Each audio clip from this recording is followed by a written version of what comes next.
Райхан гүлі туралы аңыз. Ертеде Оғыз елінің ханы Қарабура әулиенің қызына үйленеді. Есімі Бегім екен. Өте ажарлы болғасын, жұрт оны Бегім сұлу атапты. Бірде хан аңға шыққанда бүркітінің томағасын ұмытып кетеді. Атқосшысын томағаны алып келуге жұмсайды. Хан сарайында Бегім сұлуды көріп, атқосшы ақыл есінен айырылады. Ертесіне есін әрең жинап қайтып келеді. Патша ренжулі, қаһарланып дүрсе қоя береді. «Неге кешіктің?»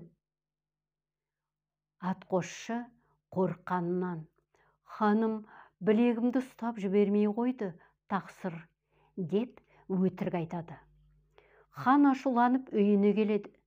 Сөзге келместен әйелінің бұрымын 10 қолын кесіп зынданға тастайды. Қызының ауыр хәлін Қарабура әулие түсінде көреді. Ханға келіп, «Қызым адал жарың еді, не жазды?» деп сұрайды.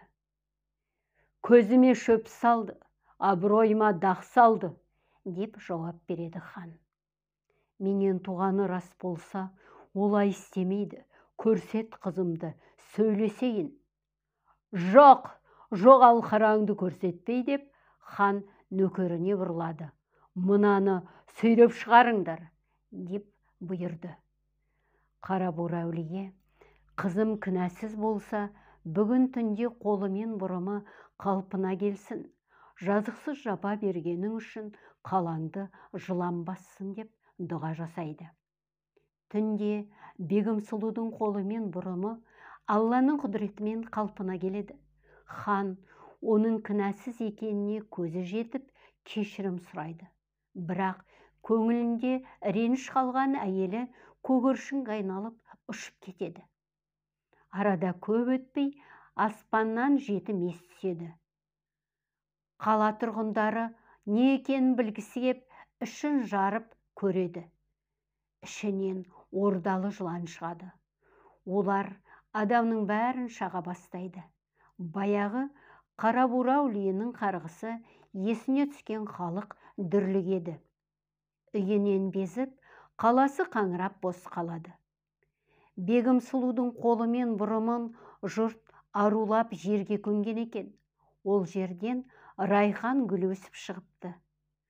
Сол жерді қастерлеп, кейін биік мұнара тұрғызады. Мұнараның төбесінде әлі күнге дейін жалғыз көгершін отыр екен. Айналасында райхан гүлдері әлі жайқалып тұр деседі. Ал қаңырап бос қалған қала Оғыздардың астанасы Жанкент еді. Ол жердің елі ауып, қазіргі Түркия жеріне барып, Осман мемлекетін құрыпты.